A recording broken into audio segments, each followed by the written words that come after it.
Welcome to the Steve Stine Guitar Podcast, brought to you by guitar-Zoom.com. If you want to improve your guitar playing, keep listening. If you want to improve even faster, go to guitar-Zoom.com, where you'll find all of Steve's premium courses, masterclasses, and memberships that'll help you quickly and easily improve your playing. Now here's your host, Steve Stine.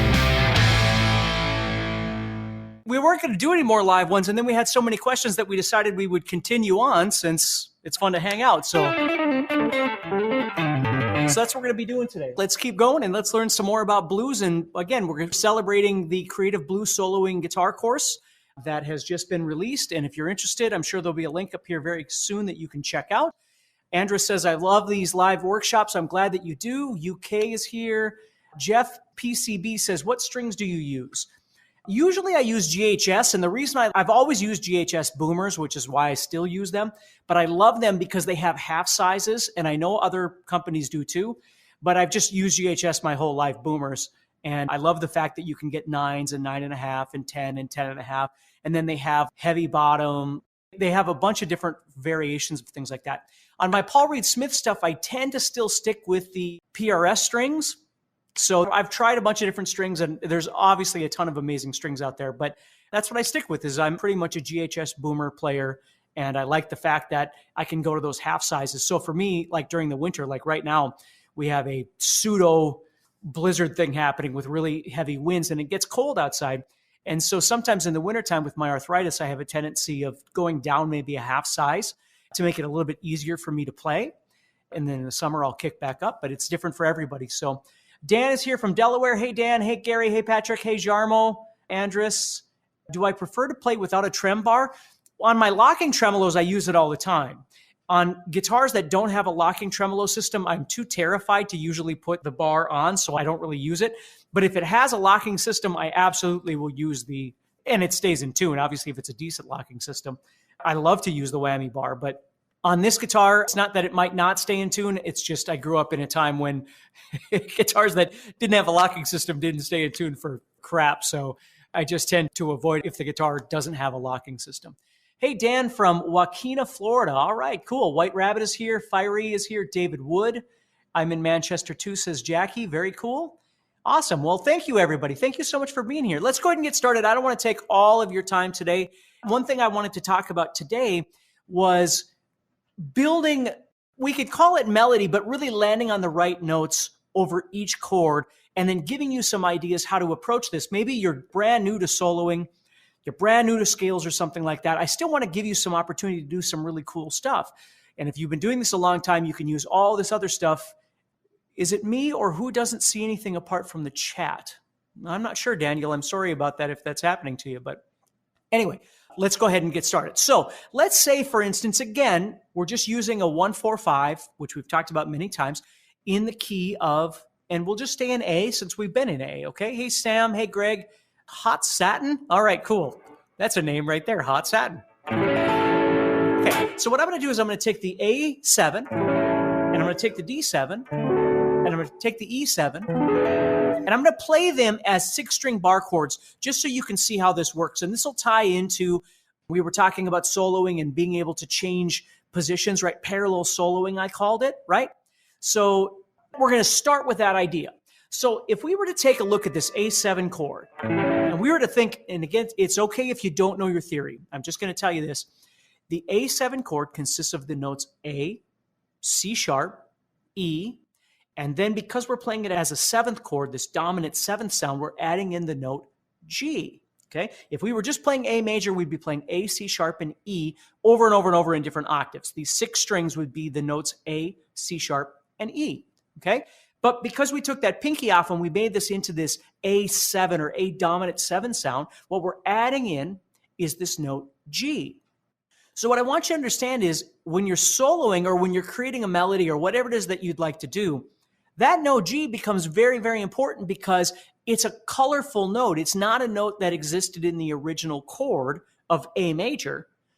But when we add that note in, it changes the formation of that chord into what we call A7. Okay? So that note becomes very important for us to try and emphasize in our solo. And what do I mean by emphasize?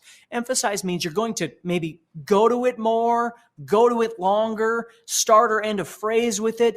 I've always told people it's home plate or home base when you're playing baseball. It's where you want to get to. Okay, that's your goal, is right there. So when you're playing, obviously the A is very important. To go to that A is a very important note, but it's also a very predictable note. Doesn't mean it's bad. It just means that it is. Okay, so the G, which is located 2 frets lower than the root, or the A in this case. So no matter where an A is on your guitar, if you went back 2 frets backward, you'd wind up with the minor 7, or what we call the dominant 7, the G.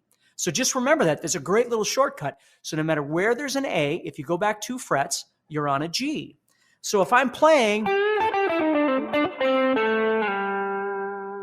and I slide back 2 frets, I'm on G. Now, do I have to slide? No, I can do whatever I want. If I want to go and drop back down, I'm on that G. And sometimes we even emphasize that. We might go to that A and maybe reiterate that A a few times and then slip back to that G. Let me show you what I mean. If I went,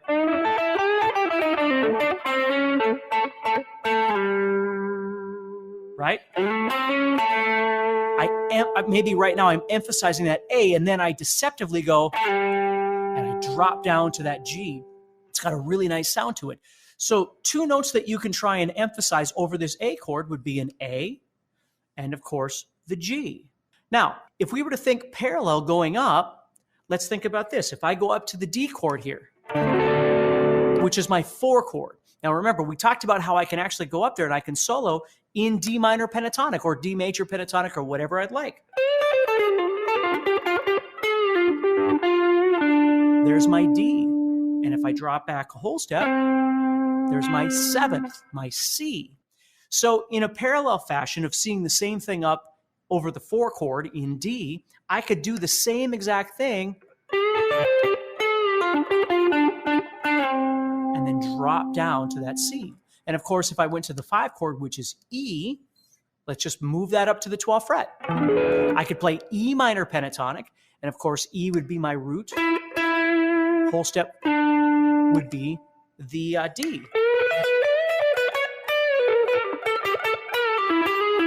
And I could drop down like that. Okay? So there's lots of super cool things that you could do. Now let's add on some more stuff that we could do. Okay? Before we start getting to the really good stuff, I just want to set this up so you can kind of see what this is like. Okay, so what I'm going to do now is I'm also going to emphasize the major third of my chord. Now remember, we talked about this before too. If I was playing A major, the notes I'm playing are A, C sharp, and E. C sharp is the middle note. It's what we call the major third. And again, if you don't know your theory, don't worry about it. It's something you could learn further down, okay? So here we are. So remember, we were talking about how the A minor pentatonic scale does not have that note in it. So what we did was we added it by doing what I called the minor to major twist, right? So we went from the 5th fret and we added on the 6th fret as a forward motion. Whether you want to hammer it or pick it is entirely up to you. Okay, but you'll notice how when I do that forward motion from the minor to the major third, so I'm really combining minor and major pentatonic in a way right there, right? And we've talked about that in some of these sessions. It lends itself to dropping into that root, which sounds really nice. Okay, but we wouldn't have to. I could stop on that major third and it would sound great. So if I went, now watch this. I'm going to go from my major third to the 7th, and it sounds really bluesy.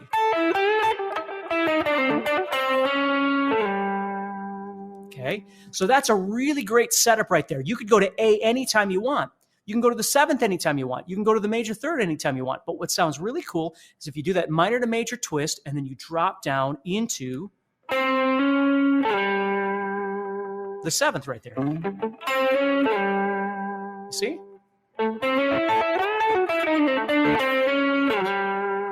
Okay? And if I was on D, I could do the same thing. And E.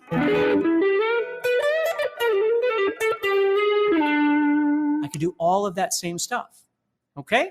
Thank you. So if that makes sense, that's something that you could do, is emphasizing the root, of course, the major third, and a great way to emphasize that is that twist from minor to major, and then, of course, the seventh. Okay? So let's start with those ideas. Now, instead of playing in a parallel fashion moving this way, let's try and take all of this information and try and mush it into one position on the guitar. Now, that doesn't make it better. You can do this parallel motion thing that I've been talking about, and it works just fine. But let's say you didn't want to move all over the fretboard. Let's say you just wanted to stay right here in this first position, but you still wanted to use that kind of idea. Now let's take a look at A7 and D7 here and E7 are 1, 4, 5 using our 6th string and our 5th string, right? Right there. Okay, so what we're going to do here is we're going to take that A chord, or that A7 in this case, and we know we've got our 7th and our 3rd, major 3rd. And those are kind of the notes that we're trying to target the most, although we have that root sitting right there as well. So we can use any of those. But remember, it's the setup. It's not just playing them. You've got to play something that sounds a bit bluesy and drop in. Or coming from below here. Whatever it is you'd like to do, okay? So that exists right there. Well, let's look at the D7 now. The D7 is sitting right underneath us, and it's 5, 7, 5, 7, 5, starting on the 5th string there. Okay? So obviously, we've got our 7th for the 4 chord now. For the D7 chord, the 7th of that chord, the minor 7th sound, is going to be the 5th fret on the 3rd string instead of the 4th string. Okay? And then, of course, a whole step higher than that would be the root. Okay? But catch this. Here's my D7 chord, right? The 7th fret of the 2nd string is the major 3rd. Now, again, if you don't know what the major, like I said, don't stress about the terminology. Just understand that that's the note that makes it sound major. Now, here's the cool thing. That 7th fret of the 2nd string didn't exist when we played minor pentatonic, right? Because we normally play 5, 8. But now, over that 4 chord, you've got that note right there, which is the major 3rd. So we could play the root, the 7th, and the major 3rd sitting right there. Now, if we wanted to do the minor to major twist, remember, the minor would just be right in front of the major 3rd, right? So I could go, and now all of a sudden you're playing a 6 in this position that you didn't have before. So you see, that's the cool thing of looking at this stuff. If you think about it logically, when I was moving up parallel, I wasn't in A minor the entire time. So I'm taking that idea and moving it all into one place. So obviously, there's notes coming from other scales that I'm utilizing here. So would I do that over the 1 chord? Probably not, but it sounds great over the 4 chord. So if I was on the 1, I could, whatever. Here comes the 4.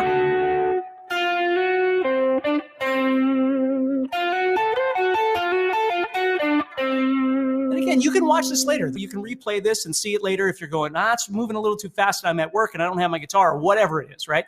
You can watch this later. But that's a really cool thing that you can do over that 4 chord. Just play any of those notes.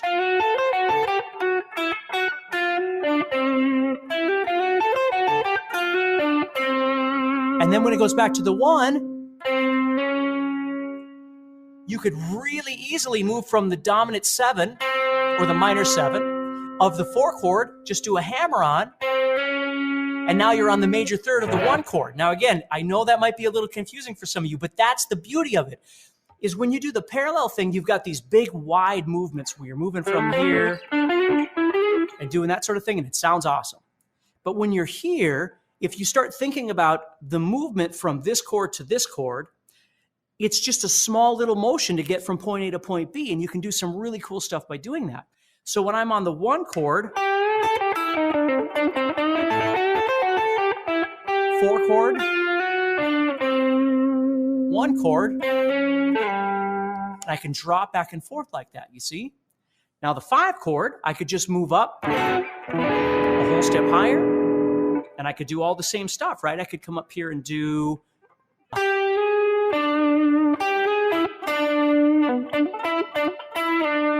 and then the 4, and then the 1.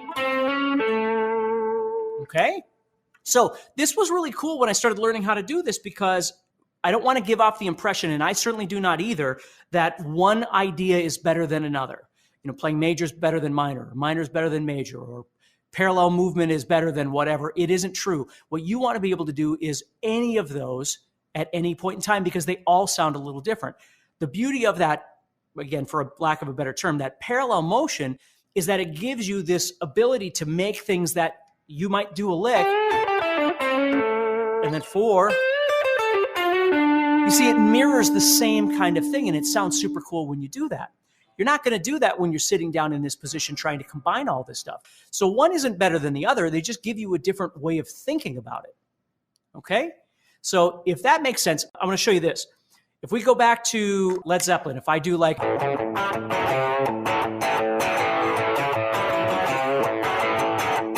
kind of riff like that, okay? There was always this super cool part in that song that I thought was cool when Jimmy Page would go...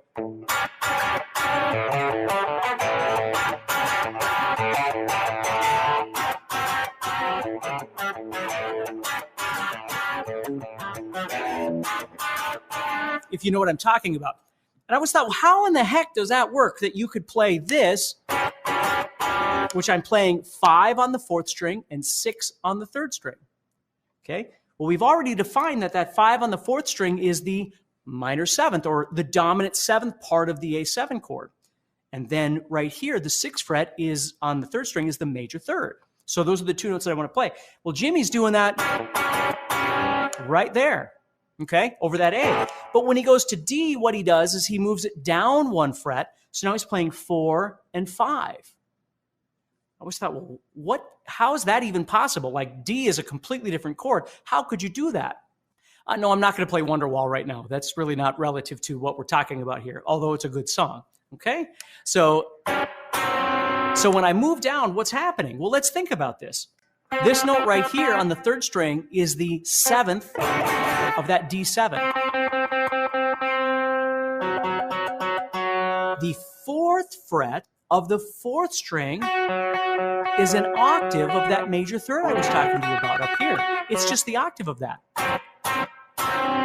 So he's still playing a major 3rd and a 7th, but they're flipped upside down, and I never understood that when I was younger, but that's what he's doing. So over the 4 chord, he moves down. So, of course, over the 5 chord, he just takes that and moves up a whole step. And then the 1, he just goes in the center again. So what's so crazy about that is you have, because of this, what we call an inversion, you're playing a major 3rd and a 7th over the A. You can fit a trill in anywhere you want, okay?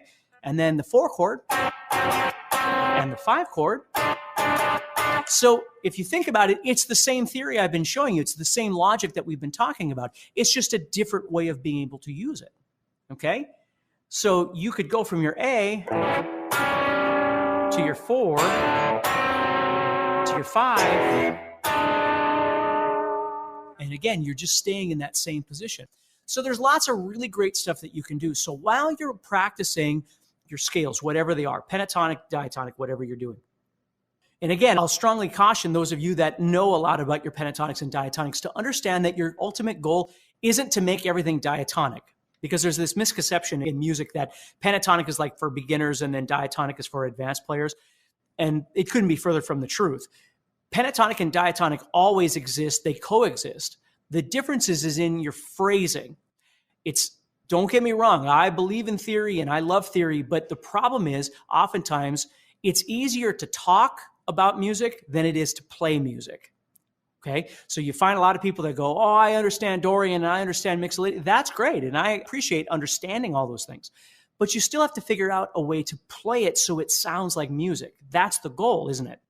It's not just, you don't want to go on stage and go, I'm not going to play for you, but I am going to tell you what I know, right? Because that's not what music is. Music is we have to play. So if we can use that information and it benefits us in the way that we play, in the sounds that we make, then it's doing us a service. If it's not, then it's not really doing us much of a service, right? Just because we own an encyclopedia doesn't mean it's really doing us any good. So I want you to think about that is using your theory to benefit your playing is an absolute benefit. It's a wonderful thing. Knowing theory just to know theory is just knowing theory, okay? I don't want to go to a doctor when I'm having a heart attack and have him go, let me tell you about the heart, right? I want him to get in there and do something to save my life. So think about that, okay? So when we're playing the major third, even though you might not understand what it is, you now understand where it is, right? As we play, and if you watch all the lessons we've been doing, all the live sessions, it's all going to lead to this same place of learning how to combine all of these things together, okay? So hopefully that helps you a little bit. It sounds like we're going to be going live again on Monday, which is fine because I've got time to do it. Normally I do the Monday guitar motivation anyway, so we might as well just go live and have some fun again at the same time. So hopefully that helps all of you out there. Brian's out there, Ryan's out there, and good. So that was about 20 minutes, a little bit less than some of the other lessons, but it's Friday and I've got a bunch of stuff I have to get to too. But I wanted to go live and just kind of show you this stuff. Do me a favor. If you're interested, check out Creative Blues Soloing. See if it's a guitar course that could help you. Like the video, share the video, subscribe to the channel, do anything. I appreciate any help that you can give me in spreading the word and allowing me to continue doing this for a living. I love it. So take care. Stay positive. Have a wonderful weekend, and I will talk to you all soon. And remember, if you need any other help, you can always go back and watch these other videos and see if you can start making logic about what I've been showing you for these last few live sessions. So take care. Next time on the Steve Stine Guitar Podcast. So today we're going to be talking about is phrasing. All right. So as people filter in here, we're going to be talking about phrasing, trying to put everything that we've been talking about kind of together. And there's a couple different ways we're going to approach this. When I was a kid and I was first learning how to play, the way I learned how to play for the most part, I had a few lessons. It didn't go very well. And I wound up just learning how to play by ear, which was really beneficial in some ways and somewhat detrimental in other ways. But that's how I did it. So what I would do is I would take albums and I would learn how to play. And yes, they were albums at the time. So I would take records, and what I would try and do is learn all the songs on one record on one side. That way I didn't have to keep changing the records and all that sort of thing. So I would just try and learn everything. And oftentimes if there was a song that I didn't really know, what I would do is I would try and jam to the song. And one of the records that I remember doing this a lot with was Back in Black by AC/DC. So this puts us around what, 1980, I'm not sure what, but Back in Black, it was probably 1982 for me, 83, 84, something like that. A little bit later than when the album came out, just because I wasn't playing guitar quite then. But I love that album so much that that's the one I'm going to talk about. So what I would do is I would take that album and I would put it on, and let's say we're listening to Back in Black. I would try and jam in between Brian Johnson's singing. So when he would say something in between there, what I would try and do is throw in some sort of a lick, right? Now, this is where the beginning of our phrasing conversation is going to start, is when I would do that, I would have two options. Either I would try and sort of replicate some element of what he just sang within the context of the lick or the sequence, whatever you want to call it, that I would try and play right after he would sing, right? Yeah, Back in Black came out in 80, but I wasn't playing then. So, I started playing in 83. So it was probably 84, 85 when I started doing what I was doing with it. So that's one way is you try and replicate some element, whether it's a rhythmic element, whether it's a melodic element, something like that. I would try and do in between some of his phrases.